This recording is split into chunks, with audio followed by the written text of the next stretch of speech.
You are listening to Germantown Community Radio, WRGU 92.9 FM. Welcome to the Jumpstart Philly Real Estate Radio Show, a weekly radio program that spotlights positive real estate development and neighborhood revitalization throughout Philadelphia. I'm your host, Derek Hengemil. Jumpstart Philly is a unique community development program that trains, mentors, networks, and provides funding to aspiring real estate developers in 7 different Philadelphia neighborhoods, including Germantown, where the program was founded. Jumpstart believes that you can do well by doing good and focuses on removing neighborhood blight, scattered site rehab, creating a healthy mix of affordable and market rate housing, and avoiding gentrification through slow, steady growth and keeping wealth local. Interviews are conducted during Jumpstart Germantown's weekly JUMPinar series on Monday nights at 7 p.m., which are held via Zoom webinar. For more information about these events, you can check out the events page at jumpstartgermantown.com. This week, I spoke with JVonn Forbes, who is the owner of 548 Construction, about the recent rise in the cost of doing construction and how aspiring developers can stay competitive in the high-priced environment. I hope you enjoy the conversation, and be sure to check out the podcast version of this program at jumpstartgermantown.com/media. So JVonn Forbes is a managing partner at a construction firm 548 Construction Incorporated, and for the last 14 years, he's successfully invested in real estate throughout the United States. While investing in real estate, his ability to successfully manage his personal rehabs has provided the opportunity for him to create a construction company that allowed him to expand his reach in real estate even further. And prior to starting his company, he worked at 2 Wall Street firms, Morgan Stanley and Lehman Brothers, upon completion of his graduation from Morehouse College. And while at Morehouse, even more while working at Wall Street, he dedicated his personal efforts to decreasing the economic wealth gap between African Americans and other races. He sits on the board of numerous nonprofits, donates countless hours to charities, and makes numerous monetary donations throughout the United States to organizations that assist with fighting the cause that he's passionate about. And through his company and his efforts, JVonn has found his passion in life, and he is not managing, or when he is not managing his event production company, he's working on his passion project. He enjoys time with his wife and 2 children. So it's great to have him here tonight. And JVonn, I'll let you just say hi yourself. Hey guys, I hate hearing my bio. It's like I hate it. It's like I hate hearing about myself. But it's a great bio, and I'm pleased to introduce you. And what do you say? Should we just get started with the conversation? Let's get started, man. I'm excited for today. First, thank you to Angie and you as well for having me here with Jumpstart. I'm very excited to have the discussion. It's something that really needs to take place with the way the lay of the land in real estate is changing since the pandemic has hit. So I'm excited for it. All right, great. Well, I just want to hear a little bit because your bio has a bunch of different pieces in there of where you have experience. But I want to know what your path was like to real estate development. How did you get here, and where did you first think of real estate as a possibility for your career? Yep. So real estate for me was an accident. I graduated Morehouse. I started working on Wall Street, and because I had disposable income at the time, my friend who was actually investing in Atlanta asked me to help him take part in a few investments. From working with him on those few investments, I actually purchased my first property in North Jersey. And from there, I still was just investing in Atlanta and other places throughout the United States. And then in 2014, 2015, I got serious about investing in Philadelphia. What does that mean? Getting serious in investing, what does that mean? Did you actually purchase a property? Yeah, I actually started purchasing investment properties as an individual. And from purchasing properties as an individual and investing in them as an individual, I realized the need for me to actually start my own construction company for myself, just to keep up with the demand I had, and just know who I'm working with, right? A lot of people nowadays are straight jump into this game and say, hey, I want to become a GC or GC their own projects. I wasn't that guy. I had guidance from somebody else who was very successful in the real estate industry here in Philly when I first started. And he taught me a lot, but he also pushed me to become a GC because he said, hey, you really know how to manage these projects. You really know how to keep up with them. And numbers has always been my thing from Wall Street. In high school, in college, that was always my thing. So he was like, hey, you know the numbers, you know how to manage things. Why don't you do this? And that's how I kind of got the construction company started. Yeah. So prior to, actually like having a property and it being kind of like you said, your passion project, did you have any background in construction or did that all? No.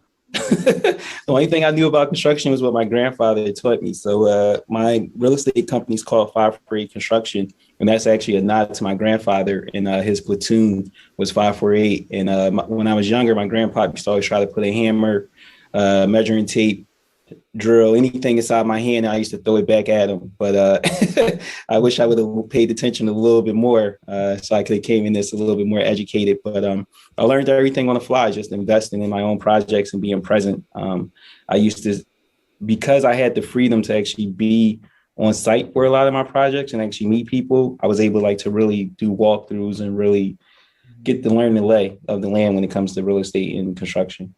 Yeah, sure. So it's interesting to hear about your experience on Wall Street, and that's quite a move from Wall Street in New York to West Philly neighborhood or Western North Philly neighborhoods. Tell me a little bit about how your experience on Wall Street, it influences you as an investor here in Philly. I mean, I'm sure the answer is numbers.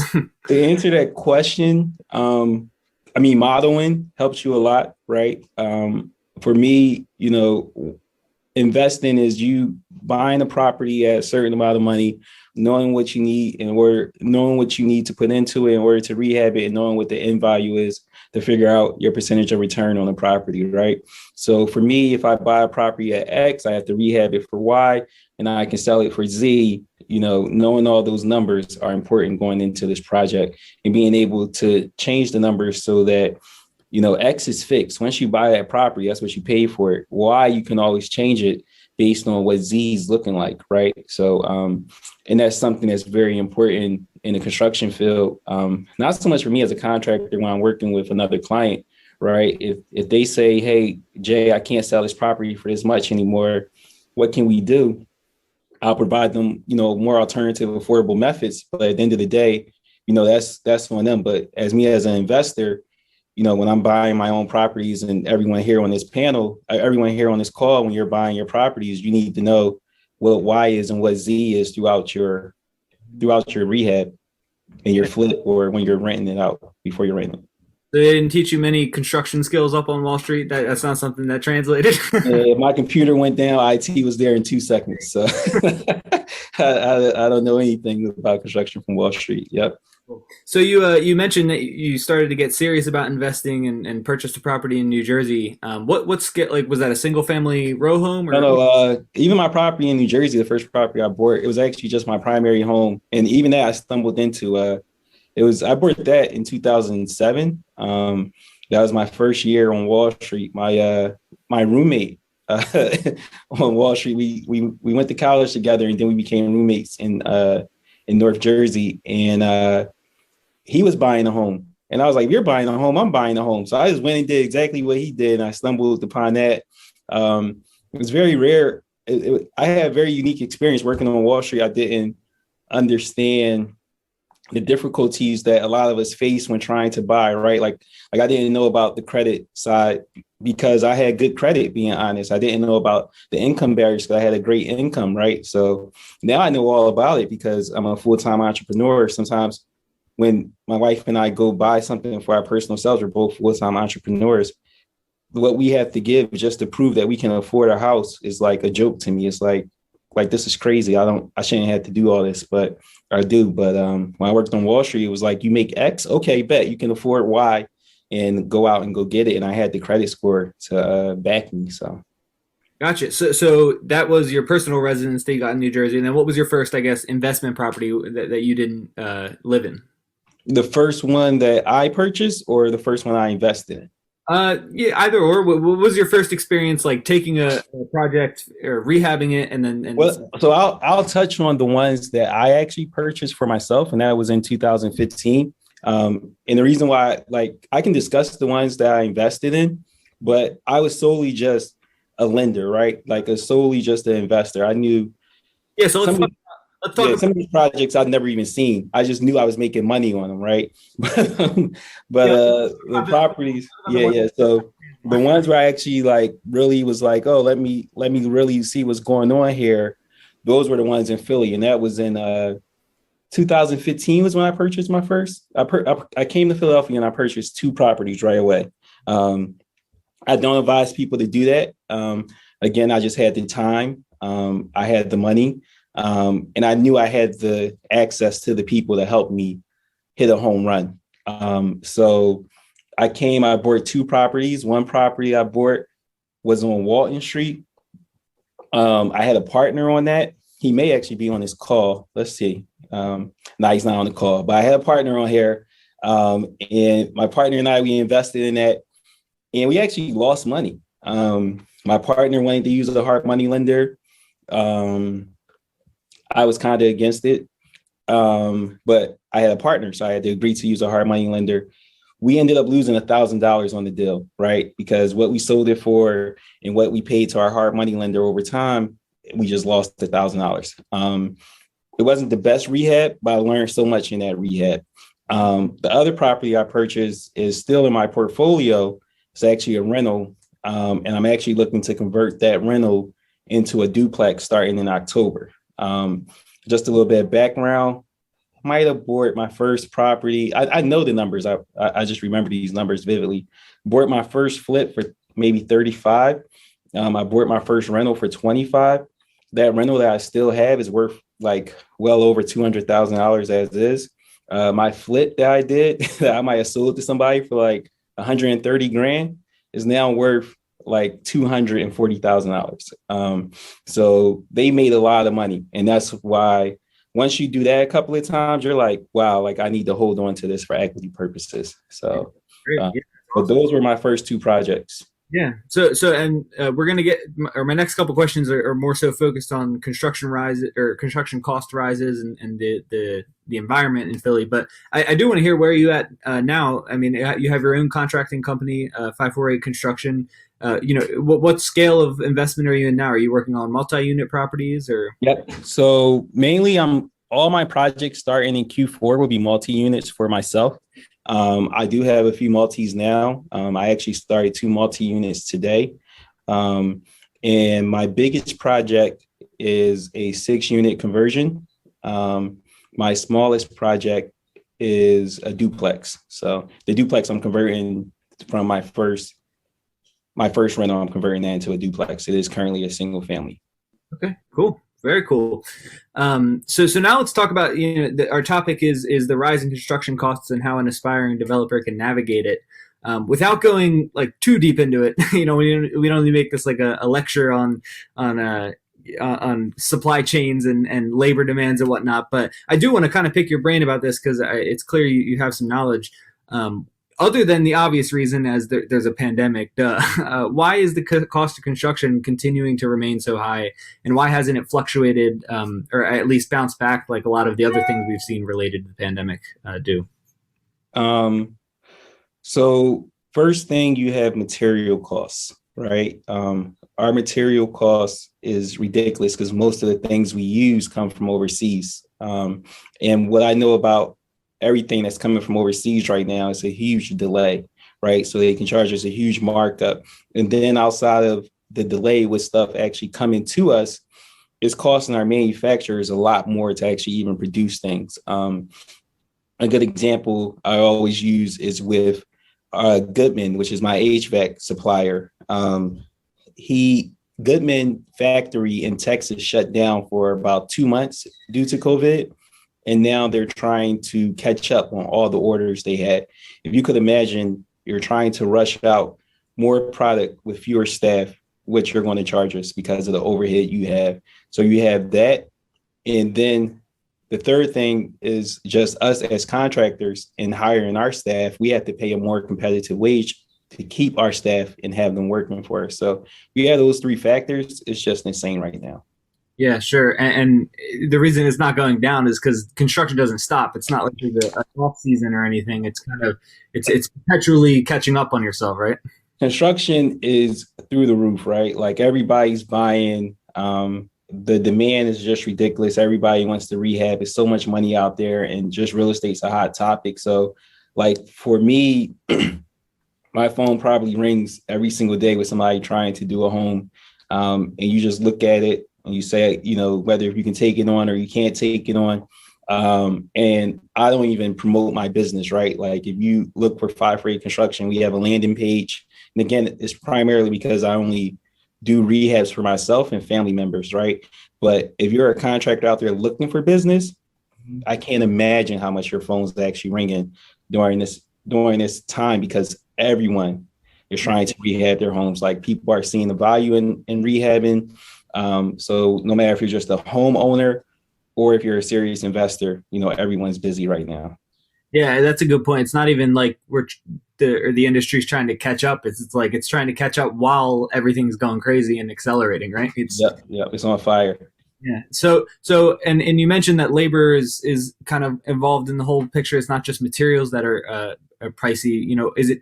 Is it, or I guess that's my question, is it just the prices of the material that's out of whack right now, or is it labor and everything else? Labor too, man. Labor too. I'm a GC. So when I GC a project, I bring in my own electrician, my own plumber, my own HVAC guy, but they're all external companies. And when I tell you their numbers have shot up throughout the pandemic, I've been really lucky.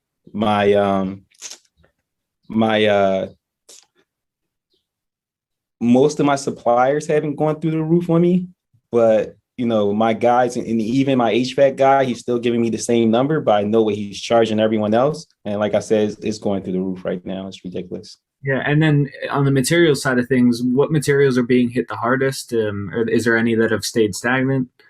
Everything's getting hit besides flooring and tile, it seems like, right? Or maybe we're just finding like a more affordable flooring and tile versus the one we used to use. But for me, like everything else is getting hit. The other day, I remember I was buying a piece of finished 1x12, and it cost me $120 for two 16-footers. And I was like, take this back. We need to go find some more, because I never paid that amount of money for that kind of stuff, right? So we're getting hit from all angles, no matter if it's wood, no matter if it's cabinet costs, no matter appliances. The price has gone up a little bit, but even outside of the price going up, the lead time to order appliances is like a month now, which is ridiculous, right? Like, because you might want to put your appliances in when you're done a project, and you're like, I have to order this a month before I'm done and wait for it to come in. That's just crazy. So continuing with the timing side of things, when should a new developer expect to be hit with these high costs? Is it at the start of their project, or is it at the end, or, is it throughout? I'm just thinking like initial phases of construction are like demo, carpentry, and sort of the lumber heavy side of things. Is that where people are going to see the high costs, or does it kind of continue throughout the whole project? It can happen at any time. What I try to tell people is, you break down your rehab in phases. As you break it down in phases, you have your budget for each phase, know what each line item costs you. And as like a line item goes up, you need to adjust another line item. So for me in phase one, I may just be demoing and framing and putting a new roof on. Let's say I'm in a property where the roof isn't that bad, and I'm like, hey, you know what? I really don't have the money to go and put a brand new roof on there, but I can put a silver coat on there. Guess what I'm doing? Putting a silver coat on there instead of putting a new roof on there at the time, letting that rent roll in, and then I'll put a new roof on there at a later point, right? With lumber, it is what it is. There's kind of no way around that. With demoing, I've seen the price of landfills go up. I've seen the price of dumpsters go up. And obviously the price of labor go up on demoing houses. So just that phase alone, I've seen stuff go up, but you just need to adjust based on what you can afford and what you cannot afford. My next phase is probably me coming in, doing my HVAC, my plumbing, my electric, and things of that nature. Let's say in the beginning, a good example is a property I'm in right now. When I bought the house, I was doing 1.5 bathrooms. Because my Z increased drastically if I did 2.5 bathrooms, I put 2.5 bathrooms in there, knowing that it wouldn't cost me that much in order to add that second bathroom, with the lumber and also with the tile that was needed, and also with the bathroom materials that was needed, and the plumbing. I said, why not do it, right? Because my Z went up $100,000, and it definitely wasn't costing me $100,000 to add an extra bathroom. But let's say if it was reversed, well, hey, I might have to knock something out. I may say I'm doing 1.5 bathrooms and now I'm only doing 1 bathroom. So, and you can save on that. So.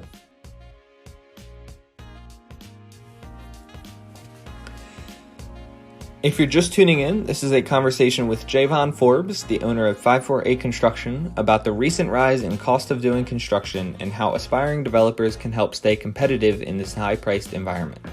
Thank you for listening to the Jumpstart Philly Real Estate Radio Show on Germantown Community Radio, WRGU 92.9 FM. I hope you're enjoying the discussion. How should a new developer, somebody who's never stepped into foot on a construction site, maybe they just got their first property and they're ready to get going, they hired a general contractor and they're stepping foot through the door, ready to start construction, what should be their like baseline theory throughout the whole project of how to keep costs low in this environment where even the simple stuff is like exorbitant prices? I'm kind of leading you to this answer here, but you've said it a couple times, is know your numbers and how numbers is essential. And you've also talked a little bit about like your X and your Y. Your X is what you have, Y is what you can get. X is fixed, yeah. Y and Z, they can fluctuate. Yeah, I'd like you to explain it in that sense, because I think that's useful, and kind of put the emphasis on why knowing your numbers and knowing what you have is so important. Yeah, that's really it. Knowing your numbers, right? So if I know my numbers, just using an example, I'm buying a property for $40,000. I'm saying my rehab budget's $100,000, and I can sell it for $220,000, right? And I'm just doing some quick math in my head. I'm at $140,000 on $220,000, probably coming in like right around 68%, right? Like I think that's like a good estimate on what I'm investing into my project. But let's just say my number now goes from my rehab budget now goes from 100 to 110,000, and my ARV now goes to 200, right?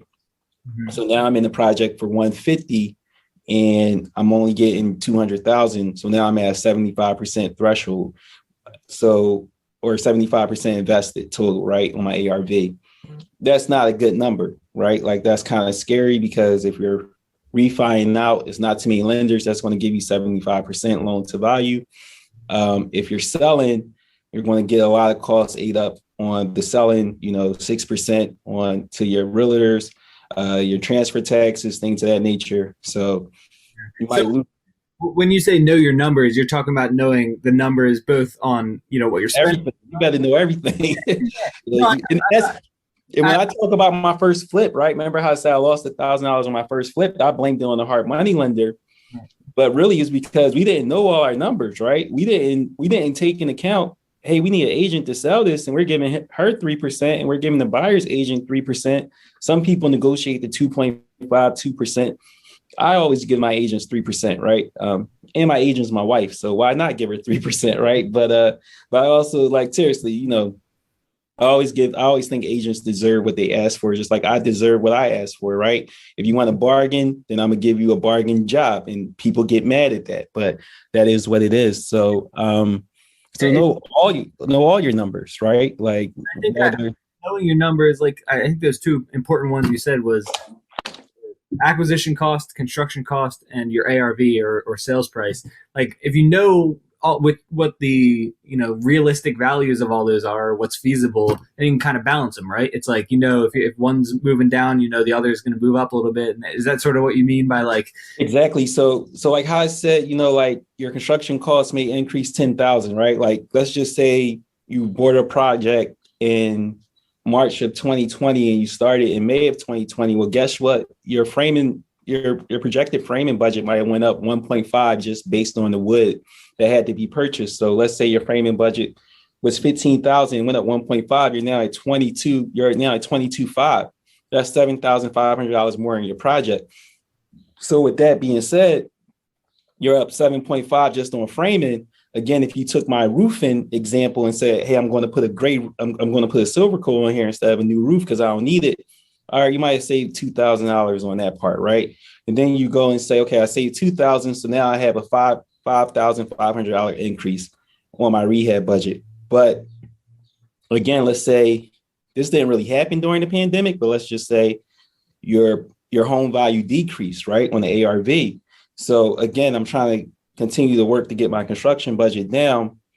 If my ARV went down, I may then go and say, okay, can I get the same price? Can I get the same ARV if I was to keep one bathroom instead of making this 1.5? And the answer is yes. I'm gonna go with one bathroom. I now might save another $2,000. So again, the number before I was up 5.5. Now I'm down to 3.5 because I saved $2,000 on a half bath, right? Then let's say my next step is I planned on using like maybe a $3 per square foot tile. And let's say now I'm going to go with a $1.50 tile, right? My tile budget on the whole project might have been $50, might have been $1,000, but if I go for $1.50, I'm now at $500 saved. So it's like pennies I'm adding up here, it seems like, in the grand scheme of things, but now I'm only at $2,500 plus, right? And then the next thing I probably would do is my hardwood flooring. Let's say I was going with hardwood flooring all throughout the project. I would cut that to laminate flooring, right? My laminate flooring, I can probably do laminate flooring for about 70%, 60% of the cost of hardwood flooring throughout, right? So if I can do that, let's say my hardwood flooring budget was $5,000, it's now $3,000. So I just saved $2,000. If you realize, I just cut my budget to right where I need to be based on me spending $10,000 more on framing, right? So now, although my ARV went down, my construction budget stayed the same, and I'm not at that 75% threshold. I may only be at 70% loan to value, right? So is that what you would call? And this, I just use this because you just an affordable alternative method. Is that what you would? Sure, that's what I would do, right? Like, even like I see people come in and say, "Hey, I'm doing a new fence in the backyard." Sometimes you may have wanted a wood fence, right? Guess what? If I didn't tell my lender what kind of fence I'm doing, like if I didn't say wooden fence, I might put a metal fence up there because it's cheaper than a wooden fence, right? It's easier to get done. I might have came in saying I wanted to use a composite fencing, and I may go with a metal fencing. Like, you'll save a lot of money. So people just need to know where they can change up on based on their lender, or even just if you don't even have a lender and you're funding yourself, just know where you can change things in order to save money. Yeah, and I guess that could also be called your contingency plan, right? It's something you mentioned was important, was building a contingency into your construction. Oh, the contingency budget, yeah. So your contingency budget, I don't even look at that as like my contingency budget, right? My contingency budget would be something I used to do when I was a rookie, when I was buying homes, right? I used to buy homes and I never called the water department to see if the water was shut off. In Philadelphia, it's very famous to walk into a house and they say the house has been winterized, and you're like, "Oh, this is nice. Like, they made sure the pipes were good for me." You get in there and they're like, "Nah, your water's been cut off from the main. We need you to come and get a service." Like, you get that service done. It's not $2,000, $3,000. No, we're talking a lot of money to get that service done. I saw somebody post that they're spending $30,000 to get a water service, and I wanted to cry. Like, what? So. Or even just to upgrade their water service because they were converting like a single family to like 6 units or 8 units. So it was costing a lot of money. And their water service was on the opposite side of the street. So they had to dig all the way under train tracks and all that. So could you imagine you not even knowing you had to spend $30,000 and you're adding that onto your budget? And this is somebody, when I saw them, the person that posted it, like, they're doing big projects. This isn't their first or second project. They're in major projects. So I'm sure they're able to account for that $30,000 somewhere throughout their construction, right? But at the end of the day, I'm just saying to you, those are contingencies, right? If you didn't even account for having to do that, I've seen people buy homes and not know the backside of the house is falling, or a lot of investors buy homes and never walk into their basement, and they might have a whole tree growing inside their basement. We were in a property recently, and it seemed like the neighbor in back of us used our house as a landfill for when they dug out their basement. They threw all their dirt into our house because the back door was open. And we had to literally clear out dirt, right? That was unaccounted for. So those are contingency line items, right? Like, that's like that, hey, I have $10,000 set aside in this project for anything that comes up. If I don't use it, then great. But if I do use it, hey, at least it was already called for, right? So Yeah, no, I like that, and I think that's important to distinguish between like what you call it an affordable alternative method and your contingency. Your affordable alternative method, right, should be something that like you have you're kind of aware of the option, and as it comes, then you make a split decision, that sort of thing. But your contingency is really like that's the nest egg that doesn't get touched until you pray you don't have to touch it, man. Even I said, this is a rookie mistake I used to make, because you literally can call the water department when you're buying a property and ask them if the service is turned off, and they'll tell you like, hey, you have to go get a new service or whatever. That first property I bought, I had to do a water service. So imagine if I knew that going into the project, I possibly could have saved money, right, going into the project. So. All right, so I have just a couple more questions here, and then we'll move into the live Q&A. And I just want to remind everybody, if you have any questions for JVonn here, just enter them into the Q&A tab, which is on your Zoom toolbar there at the bottom, and we'll get to them in about 10 minutes or so. But the next thing I want to talk about, and you might have covered this already, but I just want to keep picking your brain about it. Like, what opportunities in an investment project should you look at to be able to cut costs and keep things low? Like, before you even purchase a property to develop it, what sorts of projects do you think are good for an environment like this, where it's like, if you want to go do all the bells and whistles and stuff, you're going to be broke? You know what's crazy? In this environment, if you're really just flipping a home, you can literally do the bare minimum and win, right? If you buy a house with good bones, and they're rare, but they're out there, right? So let's say I buy a house where all the walls are up, the electric is good, the plumbing is good and all that. And I'm just like, I want to put a half bath in on the first floor, want to put in a new kitchen, and I want to update the bathroom on the second floor and possibly put in hardwood floors and carpets in the bedroom. That will cost you half of what a full rehab will cost you, but you may get the same return in value if you buy a house with good bones versus you being a first-time home buyer or a first-time investor, and you're buying a home that literally has had water damage for the last 20 years because nobody's put a roof on there. You don't want to know what it takes to bring that home back, right? Or buying a house that was fire damaged. You don't want to try those as a first-time investor because, yeah, hey, you might get it for 30, 40, 50 grand. But at the end of the day, the number to bring it up and the knowledge you have to make sure it's done the correct way.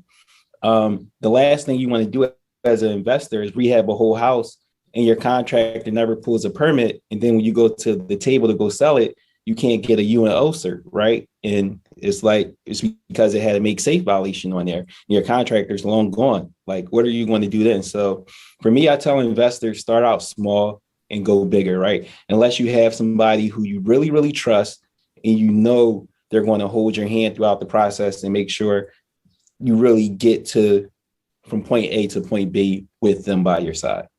Yeah, it sounds like your advice is to tell people to keep things safe. Make sure that whatever you're doing, it's not outside of what you're comfortable with.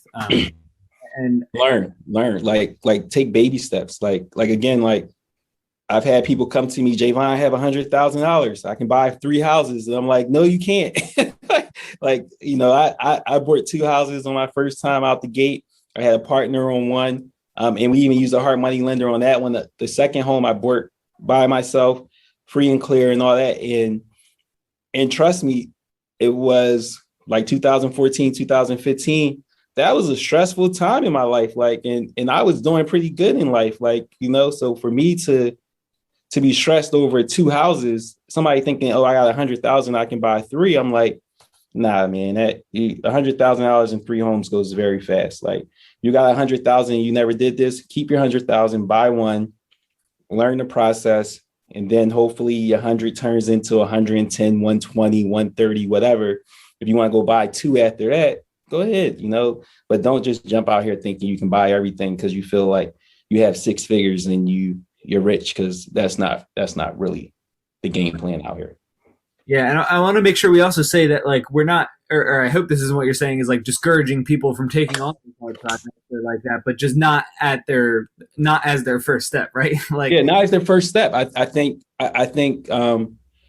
I think again, you can take that on as your first step if you have some type of knowledge, right? If you're a former carpenter, if you have somebody who you really, really trust as your contractor helping you, right?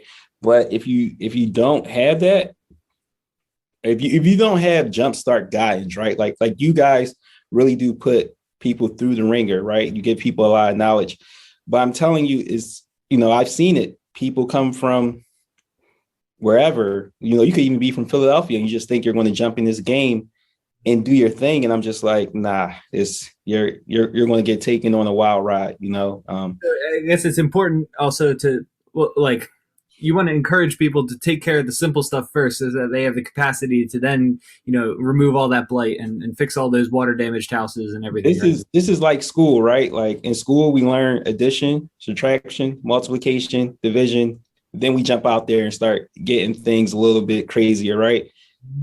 Don't think you can jump into algebra if you don't understand division and multiplication and addition and subtraction, right? And especially not now when all the tools that you need to make that happen are so expensive. Cost so much, right? Like you're going to lose your shirt in a gambling term, right? So at the end of the day, I think you just need to be mindful of what you're doing and where your knowledge level is. And if you don't have the knowledge, again, I was really, really lucky. I had a good friend lead me when I started, and he really, really helped me get from point A to point B. And even my partner on my first flip, he's an engineer that worked for WeWork at the time. He managed all the WeWork's construction projects, right? So we had a base knowledge. Hey, I was the number guy. You were the engineer.